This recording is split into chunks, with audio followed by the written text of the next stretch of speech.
Em 1986, começou a ser publicado Crise nas Infinitas Terras pela DC, que era escrito pelo Mark Wolfman e desenhado pelo George Pérez. E apesar de ser uma obra feita em 1986, uma obra feita no mesmo ano de Watchmen, de Cavaleiro das Trevas, logo depois teve Batman 1, e já existe toda uma tendência nova nos quadrinhos de super-herói nos Estados Unidos, muito provocado pela invasão britânica, mas que trazia de volta os elementos da Era de Ouro e trazia toda uma questão da subjetividade, do romantismo. Ali nos anos 80, ainda existiam alguns autores que trabalhavam a partir de convenções e esquemas formais da tradição da Era de Bronze. Porque quando a gente fala de arte, de cultura geral, não existe uma marcação periódica exata. O fato de começar uma nova tradição não faz com que todos aqueles autores que trabalhavam com a antiga simplesmente parem de trabalhar. Essas produções elas se sobrepõem. E a tradição da Era de Bronze, ela partia muito de apropriar nessas histórias em quadrinhos fantásticas de elementos e de esquemas formais que vinham da arte naturalista. Como aqueles elementos fantásticos viriam a ser se eles existissem conforme uma organização que tentasse simular como o mundo real se organiza. E depois de ter se apropriado de questões da arte naturalista visualmente, formalmente, e de temas que eram relevantes para a sociedade atual,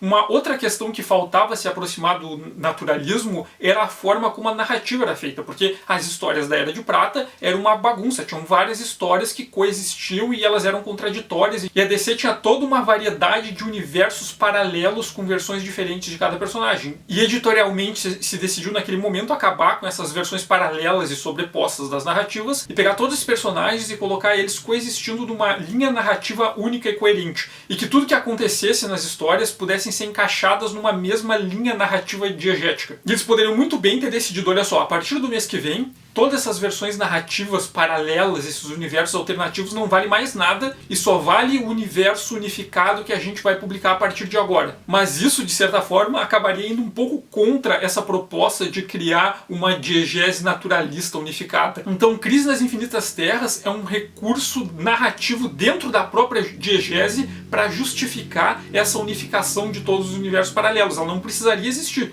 Simplesmente poderiam, a partir do mês seguinte, publicar histórias que todas elas estariam no mesmo universo e não dá explicação nenhuma. Ou então só ter um texto introdutório explicando. Mas não, a proposta foi criar uma grande história para justificar isso. E essa convenção de tentar criar uma representação naturalista do tempo é uma coisa que eu já discuti em outro vídeo e eu não vou entrar muito a fundo nisso. Mas o relevante aqui é que durante a Crise das Infinitas Terras foi criada uma narrativa para justificar essa unificação de todos os universos paralelos, que era uma onda de antimatéria que ia destruindo todos os universos paralelos que existiam, e os heróis das dimensões sobreviventes teriam que se unir para tentar resistir a essa destruição. E chega um ponto da história em que só sobrevivem essa onda de destruição, de aniquilação de universos, a Terra 2, que é a linha narrativa dos personagens da Era de Ouro, a versão original do Superman, a versão original do Batman, a Sociedade da Justiça da América. A Terra 1, que era o universo onde existiam os personagens da Era de Prata, o Flash, o Barry Allen, o Lanterna Verde, o Hal Jordan, a Liga da Justiça. E alguns universos que foram criados ali para a história para justificar a existência dos personagens de outras editoras que a DC em algum momento tinha adquirido, como a Charlton Comics, do Questão e do Besouro Azul,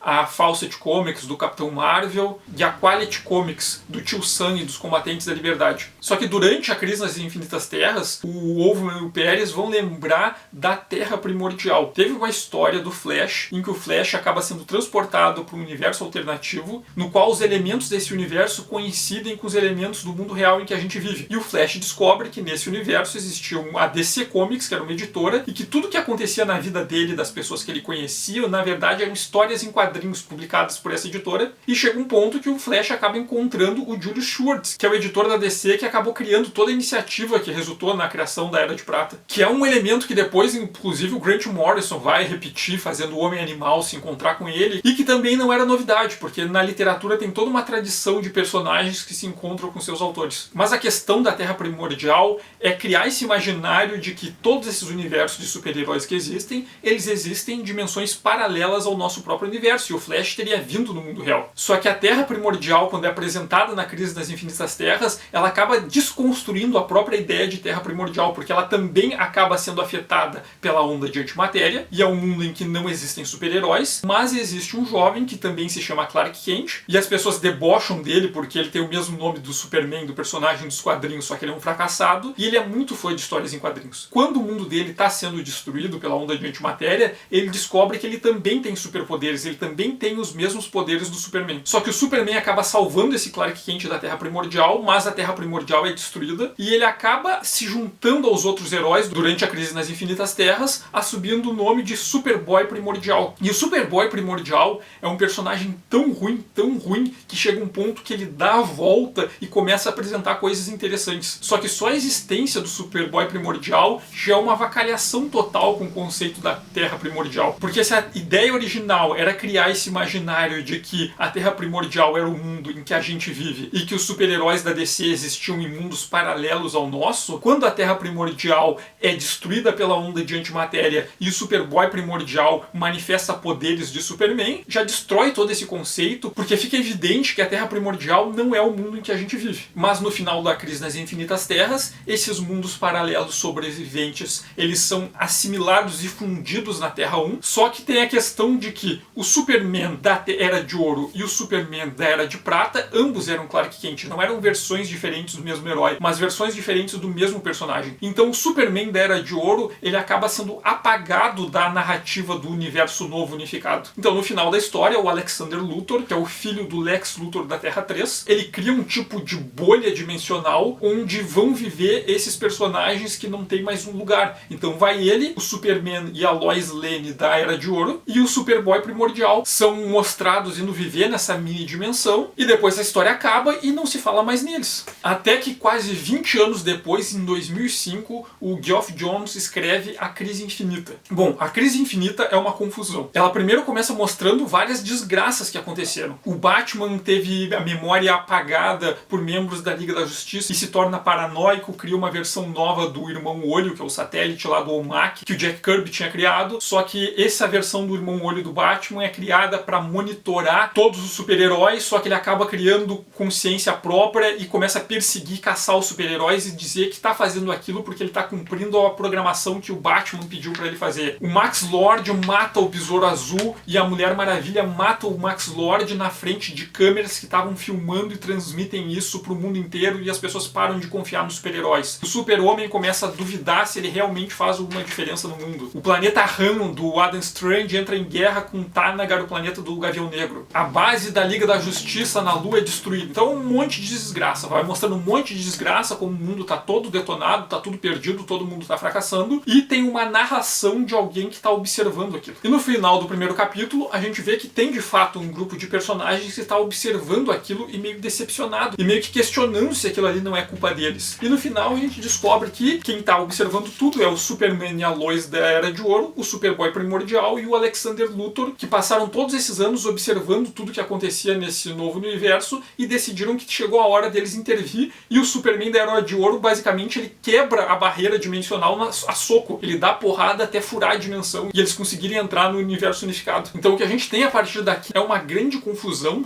envolvendo um monte de núcleos de personagens atuando em um monte de lugares diferentes. Então é uma daquelas histórias que ela não tem uma preocupação em desenvolver muito psicologicamente os personagens. Ela foca mais em alguns bem específicos e o resto é uma grande gatilho para que outros personagens passem por mudanças que vão ser desenvolvidas nas suas revistas próprias. Mas tentando focar no ponto central aqui é que o Alexander Luthor, ele chegou à conclusão de que eles decidiram salvar a Terra errada. Eles protegeram a Terra 1, achando que a Terra 1 ia ser um lugar bom, e durante a Crise nas Infinitas Terras unificaram todos os universos sobreviventes em função da Terra 1 e tinham esperança de que lá ia ser um lugar bom, ia ser um lugar melhor, mas eles se enganaram, porque eles estavam observando todo esse tempo, eles estavam observando os anos 90, os personagens ficando violentos, os heróis virando anti-heróis, heróis virando vilões, personagens se corrompendo, violência gratuita e desnecessária, muita bala, muita gente musculosa matando todo mundo, e que não era esse mundo que eles imaginaram naquela época. Eles não estavam imaginando salvar o multiverso unificando um universo só pra virar um mundo corrompido desses, em que os heróis não inspiram mais esperança para as pessoas. Os heróis são violentos, são agressivos, as pessoas têm medo dos heróis. E o plano do Alexander Luthor é recriar o multiverso para tentar escolher uma Terra que seja perfeita e destruir as outras e substituir a Terra que existe pela essa Terra perfeita que ele está tentando criar. E para fazer isso, ele vai manipulando outros personagens. O Superman da Era de Ouro apoia ele, porque a Lois, ela tá velha, tá uma idosa e tá morrendo, e o Alexander Luthor diz para ele não, que ele vai reconstruir a Terra 2, vai reconstruir o universo da Era de Ouro, que era um universo muito melhor do que o que existe agora. Lá sim os heróis eram bons, eram justos, tudo acontecia acontecia como deveria acontecer, e na Terra 2 a Lois vai poder sobreviver. Só que o Alexander Luthor não tá nem aí pra Terra 2. Ele não quer a Terra 2, ele quer criar uma Terra perfeita que é outra coisa. E ele tá usando o Superman como um instrumento, como uma ferramenta para ele conseguir o que ele quer. E a mesma coisa é com o Superboy. O Superboy era aquele sujeito que, nos anos 80, ele era um adolescente fã de histórias em quadrinhos de super-heróis. Ele via aqueles personagens e se inspirava neles, ele queria ser eles. Só que com o passar do tempo, aqueles heróis foram virando outras coisas. Não eram mais aqueles personagens que representavam aquelas coisas com que ele se identificava e que inspiravam ele. E aquilo começa a incomodar ele até ele achar que não, esse mundo está corrompido. Ele realmente tem que ser destruído, esse universo, para criar um outro universo em que os super-heróis serão como aquilo que era quando ele era jovem, quando ele era adolescente nos anos 80. E o Alexander Luthor, ele fala pro Superboy primordial como eles se fossem parceiros, para atingir aquele objetivo comum. Só que, na verdade, ele não se importa com o Superboy primordial também. Também é uma ferramenta para ele conseguir a Terra perfeita. E o Alexander Luthor, ele tá traindo todo mundo, mas o Superman da Era de Ouro tem uma hora que ele se dá conta que ele tem a Terra 2 de volta, ele leva a Lois para lá e a Lois não vai sobreviver lá, porque o Alexander Luthor não tá preocupado em salvar a Lois. E o Superman da Era de Ouro, a princípio, ele se apega, não, eu vou proteger a Terra 2, porque a Terra 2 era o mundo ideal, onde os heróis eram justos e todo mundo era bom e tudo era moralmente correto. Só que tem um momento em que o Superman da Terra 1 pergunta para ele, peraí, se a Terra 2 é um lugar da onde tu veio, então ela não é a Terra perfeita, porque a Terra perfeita é uma Terra em que não existe o Superman, porque não precisa existir um Superman. E quando o Superman da Era de Ouro se dá conta disso, ele meio que lembra, peraí, a Era de Ouro não era perfeita, a Era de Ouro também tinha um monte de problemas. E daí ele revê a posição dele e se coloca como antagonista ao Alexander Luthor. Só que o Superboy primordial, mesmo quando ele descobre que ele está sendo manipulado, ele não consegue rever o posicionamento dele, porque enquanto o Alexander Luthor está construindo o plano deles lá, o Superboy tá o tempo todo, posso ir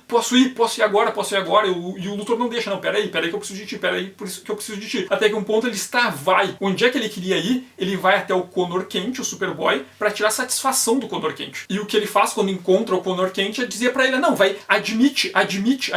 E o Connor Kent, sei lá, admitir o quê? Quem é tu? O que tu tá fazendo aqui? Não sei quem tu é, vai embora. E ele não só faz essa exigência pro Connor Kent, como ele presume que o Connor Kent sabe do que ele tá falando, que ele adivinha o que ele tá querendo. E ele quer que o Connor Kent admita que ele não é um Superboy bom, porque o Superboy primordial acha que ele é o ideal de Superboy. E quando o Connor não admite, ele sai na porrada. Então tem todo um desenvolvimento que é o Superboy primordial brigando com o Connor Kent por um motivo que o Connor não sabe qual é, simplesmente porque ele quer que o Connor Kent diga que o Connor não é um Superboy bom, ele não merece ser um Superboy, e sim o Superboy primordial merece o título de Superboy. E para fazer isso, ele começa a bater em tudo e destruir tudo. Ele tá destruindo a cidade para provar que ele é um herói melhor. E quando vários outros heróis aparecem para tentar segurar o Superboy primordial, ele fica ainda mais raivoso e começa a bater em todo mundo sem medir força. Então ele começa a estourar a cabeça, arrancar braço e perna, partir pessoas ao meio. E enquanto ele tá matando os outros heróis, ele diz que a culpa são desses próprios heróis que estão obrigando ele a fazer aquilo. Ele não queria, porque ele é uma pessoa boa, ele é uma pessoa ética. Tanto que o destino dele é, quando crescer, virar um Superman. Só que aqueles heróis estão obrigando ele a tomar atitudes que um Superman não tomaria. Então a culpa daquela violência desnecessária, gratuita, daquele massacre, daquela destruição, não é dele. É das pessoas que obrigam ele a fazer aquilo. E daí vem o ponto de, porque eu falei antes, que o Superboy primordial é um personagem tão ruim que dá a volta e começa a aparecer algumas coisas interessantes. Ele não é um personagem que tem um desenvolvimento psicológico profundo. A gente não vai encontrar isso nele. Mas a função dele aqui também não é isso. A função dele aqui é ser uma alegoria. E o que o Geoff Johns está tratando aqui é de uma alegoria pro fã de super-herói, pro fã de quadrinhos. Porque o Johns, ele trabalha um pouco com saudosismo, mas não é o mesmo saudosismo lá dos anos 90. Não é aquela coisa que o Kurt Busiek, que o Mark Waid faziam, que é aquela retomada de uma era de prata idealizada, e também não é uma coisa que o pessoal da Image fazia, não é uma retomada dos heróis que seriam maneiros por serem bem maniqueístas e resolverem tudo com ação. É um saudosismo que recupera elementos desses heróis idealizados tradicionais, mas ao mesmo tempo readapta eles para o mundo atual. Como esse imaginário desses super-heróis dos anos 60 poderiam ser atualizados para funcionar nos anos 2000, nos anos 2010. Então Crise Infinita é ali de 2005, mas durante os anos de 2010, principalmente ali no período Obama, vai ter toda uma retomada de um otimismo super-heróico. Se nos anos 2000 tem muita história política, tem muita história de anti-herói, tem muito vilão protagonista e sujeira e violência, ali no período do Obama tem uma volta de um otimismo ali nos Estados Unidos, que vai ter uma retomada das histórias de super-herói não como como algo que tem que ser destrutivo, mas algo reconstrutivo. Como os heróis podem voltar a representar a esperança para as pessoas. E o Jones faz isso pegando elementos de histórias antigas, costurando esses elementos e atualizando eles para os dias mais recentes. Um exemplo disso é o que ele fez com Lanterna Verde. Ele pegou vários personagens, vários vilões antigos que não apareciam há muito tempo e costurou tudo isso para fazer funcionar junto, de maneira coesa, no arco das diferentes tropas dos anéis de cores diferentes. Só que ao mesmo tempo, o Jones ele reconhece aqui que existe um tipo de saudosismo que é problemático e tem a ver com a infantilização dos fãs. Porque o que o Superboy é um fã de quadrinhos infantilizado. É um cara que nos anos 80 ele era muito fã dos super-heróis, ele via aquelas super-heróis e se identificava com eles e via um exemplo a ser seguido nessas histórias de super-heróis. Ao longo dos anos ele ficou observando as mudanças das histórias de super-herói. Ele viu os quadrinhos dos anos 90, dos anos 2000, o que ia acontecendo, como aqueles personagens iam se tornando outras coisas, e chegou um momento em que ele ficou furioso com aquilo. Ele se indignou. Então, a revolta do Superboy primordial é porque os personagens que ele conhecia mudaram e ficaram diferentes. Então ele vai chegar pro Connor e vai dizer: tu não é um Superboy digno. Quando ele luta contra o Kyle Rayner, ele vai dizer: tu nem é o Lanterna Verde de verdade. O Lanterna Verde de verdade é o Hal Jordan. Então o Superboy primordial, ele acaba sendo uma alegoria para esses fãs que eram fãs dos quadrinhos dos anos 80 ou antes disso, que envelheceram, continuaram acompanhando quadrinhos, mas acabaram tendo uma revolta porque as histórias em quadrinhos ficaram diferentes. Os personagens não são mais iguais àqueles que eles liam quando eram crianças e adolescentes. E essa frustração pela diferença se transforma num tipo de revolta. E não só um tipo de revolta, como se transforma numa revolta violenta, e numa revolta violenta que não admite a culpa. O Superboy primordial, ele tá atacando todo mundo, ele tá matando aqueles heróis porque aqueles heróis não são os mesmos ou não são iguais eles eram quando ele era adolescente. E o tempo todo ele diz que a culpa não é dele, a culpa são desses heróis que mudaram. Ele tá sendo violento, ele tá matando, mas é culpa de quem tá sendo morto, porque essa pessoa que tá sendo morta mudou. Se aquela pessoa não tivesse mudado e tivesse sido continuado dando conta das expectativas dele, daí essa pessoa poderia continuar vivendo. Então a mudança dos outros justifica a violência e a agressividade dele. E aqui a gente pode pensar um pouco sobre a ideia do gosto. Tem um teórico da arte chamado Theodore Lipps, que ele apresentou uma teoria que pode ser mais ou menos traduzida como projeção sentimental. E ele vai tratar da questão de gosto. A questão do gosto ela é um pouco mais complicada, porque tem toda uma ideia de construção social do gosto, né? Tanto a questão de que a ideia de gosto não é uma coisa que sempre existiu, ela é uma coisa que foi historicamente inventada, e também que a ideia do gosto ela não é um processo completamente subjetivo e autônomo. Nós somos ensinados culturalmente a gostar de algumas coisas e não gostar de outras. Mas eu não vou entrar aqui porque isso aqui é outra conversa e ia acabar desviando muito o assunto. Mas a questão é que o Theodore Lipps, quando ele pensa no gosto, ele pensa na ideia de que o gosto é uma projeção do próprio sujeito que gosta. Quando nós olhamos por uma obra e gostamos dela, não é simplesmente por mérito da própria obra, mas tem um elemento que é próprio nosso, tem uma questão de ego e de egocentrismo nesse processo. Por exemplo, vamos supor um sujeito que ele gosta muito de super-heróis, mas ele entende que o que é bom no super-herói é a manifestação de poder. Os super-heróis, eles têm que ser muito fortões. E os super-heróis têm que ser sujeitos que, quando tem uma coisa que eles acham errado, eles vão lá e obrigam essa coisa a ficar certa. Então ele tem que ter muito poder para conseguir fazer as coisas muito erradas ficarem certas dentro do conceito dele. Então quanto mais poderoso ele for, maior vai ser as coisas erradas que ele vai poder consertar. Então a satisfação desse sujeito é ver os super-heróis vendo uma coisa errada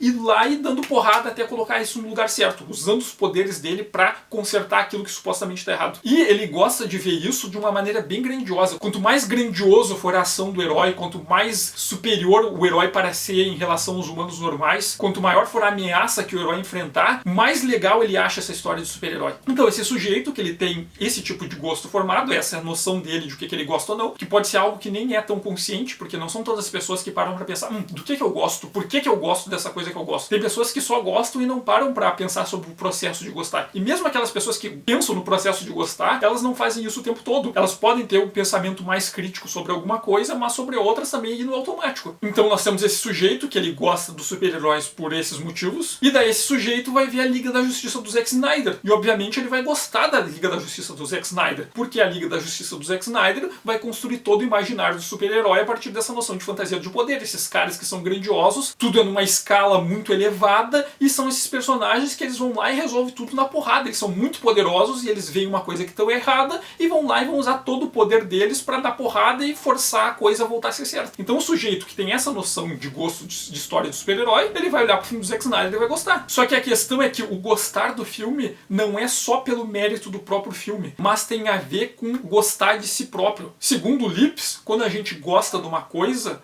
é porque nós já temos definidos aqueles elementos que nos agradam e nós olhamos para a coisa e nós vemos nessa coisa os elementos que a gente já gostava antes. Então não é necessariamente aquela obra que faz eu gostar daquilo. Eu já gostava de alguns elementos e eu olho para aquela obra e encontro aqueles elementos naquela obra. Então eu acabo gostando dela. Então o sujeito que ele tem esse imaginário de super-herói já formado antes, vê a Liga da Justiça do Zack Snyder e gosta da Liga da Justiça do Zack Snyder. Só que quando ele diz que o Liga da Justiça do Zack Snyder é bom, olha só, isso aqui é um filme bom, ele não tá só elogiando o filme do Zack Snyder. Ele tá elogiando o filme do Zack Snyder que tem aqueles elementos que ele gosta. Então se o filme do Zack Snyder é bom, significa que ele estava certo, que o gosto dele é o certo e que ele tem a opinião adequada. Então quando ele elogia aquilo que ele gosta, o sujeito tá se elogiando. Se eu gosto do filme do Zack Snyder e digo que o filme do Zack Snyder é bom, ao mesmo tempo eu tô dizendo que o meu gosto é bom. E se o meu gosto é bom, eu sou uma pessoa melhor do que as pessoas que têm o gosto ruim. Então o que o Lipps discute no gosto é que sempre que a gente gosta de alguma coisa, envolve um processo narcisista, porque a gente se vê naquela coisa e elogia aquela coisa porque automaticamente nós nos elogiamos no processo. Imagina o sujeito que olha no espelho e elogia o que ele está vendo. Ele não está elogiando a qualidade do vidro,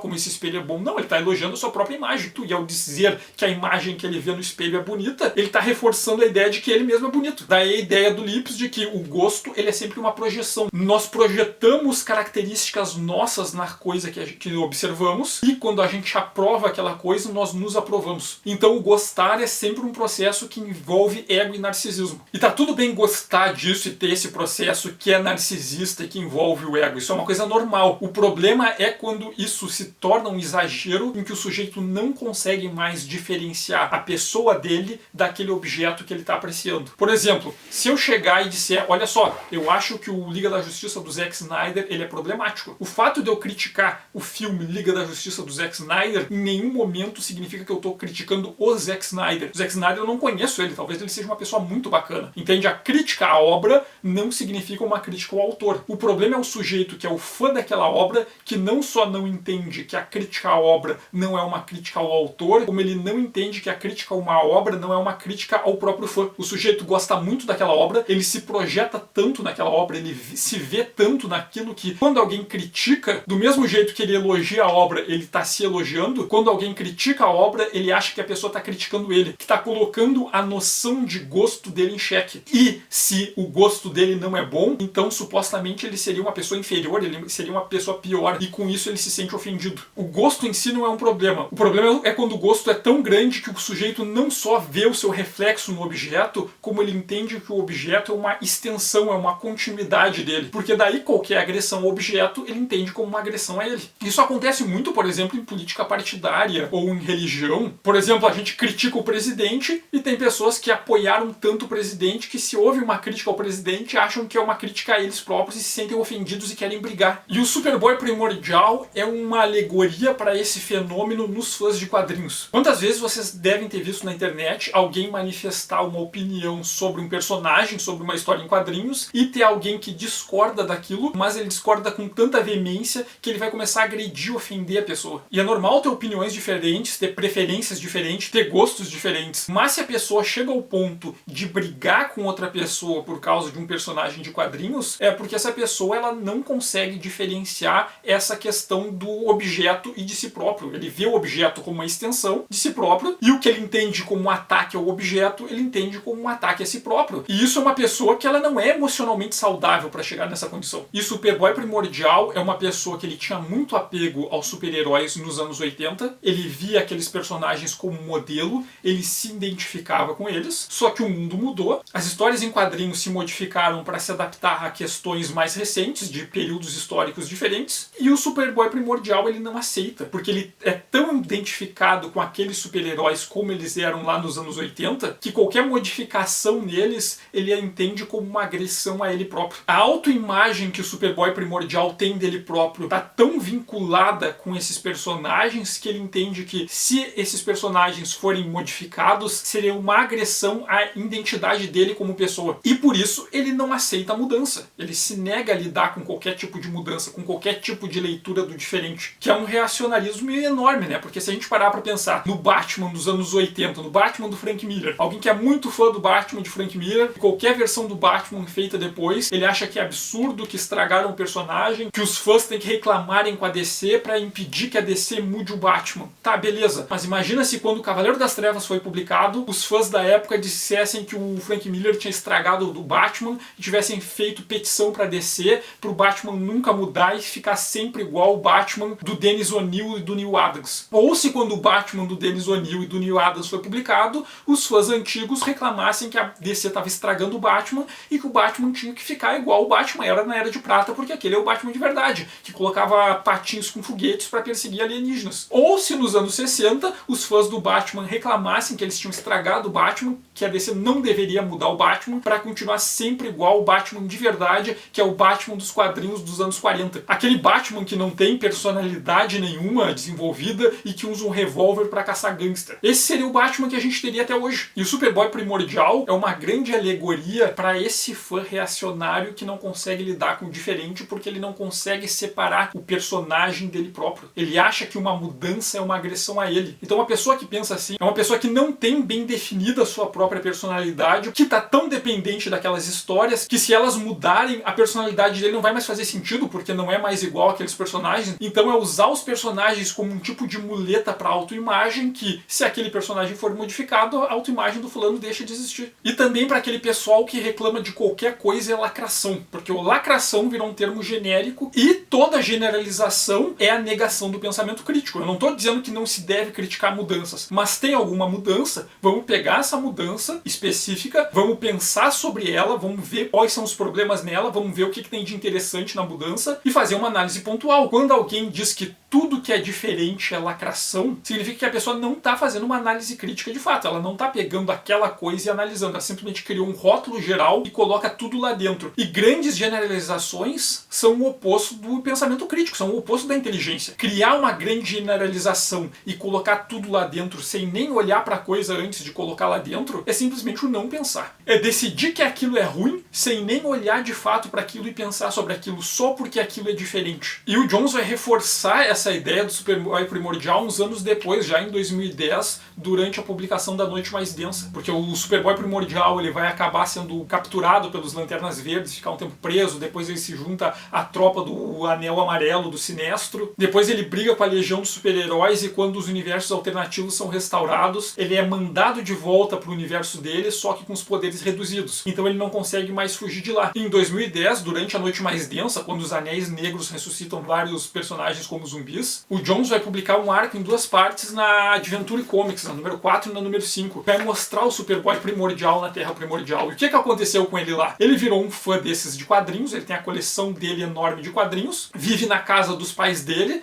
mas ao mesmo tempo ele tem os pais dele como reféns, porque apesar dele ter perdido um pouco dos poderes, para um mundo em que ninguém mais tem superpoder, ele é extremamente forte e resistente. Então ele usa a violência para fazer com que os pais dele estejam sempre com medo e façam tudo o que ele quer. Então ele é um sujeito extremamente mimado, e tanto que a guria de quem ele gostava ficou com medo dele e ele ficou violento e acabou matando ela e disse que foi sem querer, que a culpa foi dela por ela ter medo dele. Então ele é um sujeito extremamente mimado, que os pais fazem tudo o que ele quer, mas estão sempre com medo dele, porque a qualquer momento ele pode entrar num rompante de violência, e ele não admite a responsabilidade por nada. Todos os atos de violência que ele comete nunca são culpa dele. É sempre porque alguém provocou ele a fazer aquilo, e ele no fundo é uma pessoa boa. É porque as pessoas provocam ele a ponto dele ter que tomar medidas que são diferentes do que a natureza dele. Só que ele sempre toma essas medidas. E nessa história, o Alexander Luthor e vários personagens que o Superboy Primordial matou voltam como zumbis com os Anéis Negros e vão até a Terra Primordial para buscar ele. E ele acaba brigando com esses sujeitos, dizendo que a culpa de tudo que ele fez não era dele, que as pessoas forçaram ele a fazer aquilo, porque no fundo ele é uma pessoa boa. Mas ele vai ficando cada vez mais irritado e uma hora ele decide que a culpa não é dele e que ele vai punir as pessoas que são culpadas de fato. E ele vai atacar os artistas da DC. Ele vai atrás dos editores, dos desenhistas, do pessoal que trabalha na DC e ficar agressivo com essas pessoas, porque foram as pessoas que trabalham na DC, são os autores de quadrinhos que mudaram os personagens. E ele virou uma pessoa violenta, agressiva, que briga por quadrinhos, não por culpa dele. Não é ele que é uma pessoa má que briga com pessoas por causa de personagens de quadrinhos que ficaram diferentes. A culpa é dos autores de quadrinhos. Se os autores de quadrinhos continuassem fazendo quadrinhos igual o que ele lia quando era criança, então ele não ia ter precisado se revoltar e ele não ia precisar brigar com ninguém. Então a culpa dos problemas dele são dos autores de quadrinhos que estão fazendo histórias diferentes. Nunca é culpa dele. Então o Superboy Primordial é aquele fã de quadrinhos que ele diz que ama os quadrinhos, só que ele odeia todos os quadrinhos que são feitos agora porque ele acha que todos os quadrinhos que são feitos estragaram os personagens. E ele odeia todos os autores de quadrinhos porque os autores de quadrinhos fazem histórias diferentes daquelas que ele lia quando ele era criança e ele era adolescente. E ele odeia os outros fãs de quadrinhos que gostam dessas coisas que são diferentes. Então ele é um sujeito que ele diz que ele ama os quadrinhos, mas ele odeia tudo que está relacionado ao universo de quadrinhos e ele está brigando com todas as pessoas que participam do universo dos quadrinhos. E tem uma parte que o próprio Alexander Luthor diz isso pra ele. Eles estão lá no quarto dele, no meio da coleção de quadrinhos dele, e o Luthor fala: isso aqui é a tua fraqueza. E é a tua fraqueza porque tu diz que ama isso aqui, mas não é amor. É sobre controle. Quer controlar essas coisas. Tu quer que essas coisas sejam do jeito que tu quer que elas sejam. E quando tu não controla as coisas, tu passa a odiar elas. Então a relação do Superboy Primordial como fã de quadrinhos é o de que todas as histórias em quadrinhos, todos os autores de quadrinhos, todos os personagens têm que dar conta daquela expectativa dele. E a expectativa dele é que eles sejam sempre iguais e nunca mudem. E quando algo diferente acontece, ou seja, sai fora do controle, ele passa a odiar aquilo. E ele passa a odiar aquilo e dedicar boa parte do tempo dele a ser destrutivo com todas as pessoas que estão relacionadas aos quadrinhos, tanto com os personagens, com os autores e com os outros fãs. E daí o ponto é, um sujeito que diz que ama os quadrinhos, mas odeia os personagens, odeia as histórias, odeia os autores e odeia os outros fãs, só porque eles fizeram e gostam de coisas que são diferentes daquilo que ele lia quando era criança. Esse sujeito ama os quadrinhos de fato. E é por isso que no começo eu comentei que o Superboy Primordial é um personagem tão ruim que ele dá a volta e fica de certa forma interessante, porque apesar dele não ter desenvolvimento bem elaborado como personagem, ele não tem múltiplas facetas psicológicas, ele é só aquilo que ele é, mas ele funciona como alegoria. O John está discutindo com ele esses fãs de quadrinhos que mais odeiam do que são fãs. Esse culto a uma nostalgia que nada pode ser diferente, e se alguma coisa for diferente, então ela justifica um ódio, e o ódio nunca é culpa de quem odeia. O ódio é culpa dos outros por serem diferentes daquele que odeia. E essa dificuldade em conseguir diferenciar a crítica a alguma coisa, ao gosto, à obra, do próprio sujeito. Alguém falar que não gosta de uma coisa que eu gosto não significa que a pessoa me odeia, não significa que a pessoa está me agredindo ou me atacando. É simplesmente uma opinião sobre a coisa em si. E por hoje era isso. Se o He-Man participasse desse canal, agora seria a cena em que ele ia entrar e ia dizer para vocês não odiarem as pessoas que gostam de coisas diferentes de vocês e que mudanças às vezes podem ser legais. Peço que quem gostou do vídeo aperte no gostei. Se puder compartilhar, eu agradeço bastante. Convido quem ainda não segue o canal para seguir.